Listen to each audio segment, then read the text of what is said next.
Republican vice presidential candidate and Senator J.D. Vance nearly had his first please clap moment on the campaign trail, speaking to a pretty friendly crowd in his hometown of Middleton, Ohio. He ended up bombing during a joke about racist Mountain Dew. It is the weirdest thing to me. Democrats say that it is racist to believe, well, they say it's racist to do anything. I had a Diet Mountain Dew yesterday and one today. I'm sure they're going to call that racist too, but it's good. I love you guys. But please clap. Please clap. Okay. Wow. Trump actually found someone who has even less charisma than Mike Pence. Congratulations. I mean, again, this is approaching Jeb Bush levels of cringe. Okay. Give me a break. The Democrats will call anything racist. I had a Diet Mountain Dew, the racist. No. We call things that are racist. That's how that works. If you do something racist, we're going to call that racist. Okay. Again, conservatives were like, what? I don't understand why everybody says that we're racist, And then that's after saying like a bunch of racist stuff. Like, I don't think black people are just all that intelligent. I mean, there are criminals and stuff. And rapists and things like that. Really? And you're wondering why people call you racist? I mean, some of the Republicans, I think it was, I forget his name, but it was one Republican that referred to Kamala Harris as like a DEI pick. Like, are you kidding me? And then it was Vance himself was like, she didn't do anything for the last 40 years but take a government check. Oh, so you're leaning into welfare queens, that line. Great. And by the way, it was Tim Burchett who said, who called her a DEI pick. Seriously. But anyway, the internet piled on this very, I don't even know what to call it other than just an absolute cringe moment. In fact, AOC said Vance's stump has got a nice Jeb Bush quality to it. And I mean that in the worst way possible. The lone singular clap at the end is just, Eric Levitz writes, sure, J.D. Vance has called for blanket abortion bans without exception for rape and nullifying the results of the 2020 election. But that baggage is a small price to pay for this level of charisma. Oof. Stephen Gutowski writes, it's certainly not racist to enjoy Diet Mountain Dew, but it is wrong. That stuff is nasty. At least get some Baja Blast or Code Red, man. Hey, they do make zero sugar Baja Blast. I'm just saying. Kind of like Diet Mountain Dew, I guess, without all the sugar. Jed Sugarman, by the way, says, I doubt J.D. Vance actually felt out of place at Yale. He is as awkward, cringy, ambitious, trying too hard to be hip, funny, ironic as the median YLS straight white guy. I should know, it takes one to know one. Neither of us was meant for electoral politics. And yet here he is, former President Donald Trump's VP pick. Anybody want to, ask about what happened to the last VP pick? Oh, right. A vicious mob chanted about killing him. Yes, a vicious right-wing mob chanted hang Mike Pence. And they weren't saying hang my pants. No, they weren't talking about dry cleaning, okay? They were talking about viciously murdering the vice president. And, of course, that's in response to messages that Trump had sent out on social media on January 6th. So, I'm just saying. Maybe this is not the smartest move from J.D. Vance. But that said, maybe he won't be VP for long. At least the VP pick for long. According to Atlantic staff writer Tim Alberta, Trump might be rethinking this one. In fact, he says, most striking thing I heard from Trump allies yesterday was the second guessing of J.D. Vance, a selection they acknowledged that was born of cockiness. Ooh, cockiness, huh? Tighten up my meat. I like my meat tight.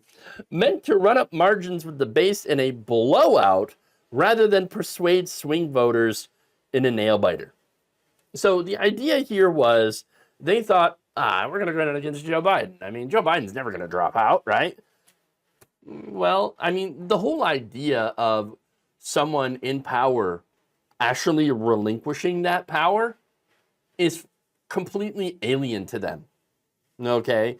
I got to give Joe Biden credit. He put the country ahead of his own ambitions, and that is laudable. Okay? Even though he did try to hold on as long as possible, at the end of the day, he's like, crap, I'm actually going to have to do the right thing. And he did. And so at the end of the day, he did do the right thing, although a lot of you could rightfully argue that he should have done it far sooner. But here we are. Okay, the decision's done. It's already been made. It's past. Let's go forward. Okay. But anyway, they thought they were going to run against Joe Biden. Biden's out. Harris is in. And now Republicans are left scrambling, trying to figure out, oh my God, what do we do? I know. Immediately, we're going to hit the racist and sexist buttons. Okay. As if they have any other buttons. Okay. They're just going to go on the attack right there using those things. And that's because Harris has energized the Democratic base, energized the donors. I think since the announcement, the Democrats have raised over like $230 million. I mean, just an insane amount of money in both small dollar and large donors and large donations. So you got young people that are making coconut memes over on TikTok. And so there's energy here that didn't exist when Biden was at the top of the ticket. And that's because Harris actually has a chance to do something that is different than Biden. Like, for example, something different on Israel and maybe distancing herself from Biden's policies on Israel, mainly, supporting the unlimited transfer of weapons. Maybe not doing that would be a great thing. And so the hope for her doing something different is driving a lot of enthusiasm. But once again, there's a lot of hope here, a lot of hopium that I don't know. We're all just kind of hoping that she'll take some better positions on some different things. Don't know if that'll happen, but there is that hope there. That said, Harris has a lot of barriers to get past. There is racism. There is sexism. There is, the polling that wasn't great. She's currently like 16 points underwater, but she has a chance to actually get out of that. And so there's also, though, the ties to Biden's policies and the fact that we never really did get a Democratic primary this time. It was more of a coronation, and this is the same thing. That said, I'm not really going to focus on any of that right now, which is, by the way, it's all true, right? But my main goal at this point is to stop Donald Trump and fascism. And so right now, all of those things take a back seat. If Harris ends up destroying Donald Trump, which I hope she does, well, that's going to set Trumpism way back. And then as lefties, I think we can get back to finally pushing the Democrats on issues like universal health care, higher wages, labor rights, anti-imperialism, climate change, and that kind of stuff. And so, and anti-war, and all that good stuff, actually getting back to being a thorn in the side of the Democratic Party and pushing them to actually do better. I know, wouldn't that be great to get back to? Instead of course, what we have going on now, which is, again, trying to, prevent the, destruction of the country, of our democratic process, and protecting, trans rights and gay rights and the rights of minorities in this country. Would be nice to actually get back to some semblance of normalcy so that we can actually push for the things that we want. And that's what the left is doing in supporting Harris. It's not like we love Kamala Harris and everything that she does, and she's, a magical savior from, no. We don't believe in any of that stuff. It is the practical, pragmatic choice to then get that more normal. And by the way, Pusher, which she seems to be a little bit more receptive than Biden, at least on some issues, and that's good. If she comes out to be more pro-labor, which, the Biden administration is already fairly pro-labor, but also, pro-Palestinian, or at least more so than the current administration, then, that's good.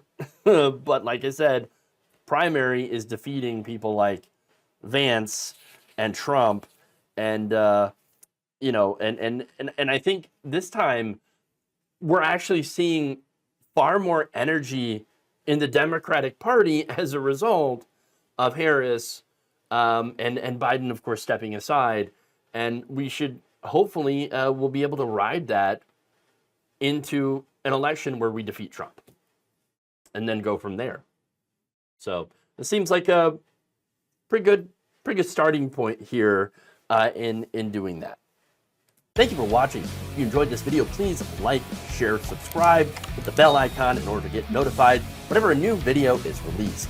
And if you want to support independent, progressive media through this difficult time where it seems like everybody is shutting down, you can become a member on our YouTube page, you can become a subscriber on Facebook, or you can go to my Patreon.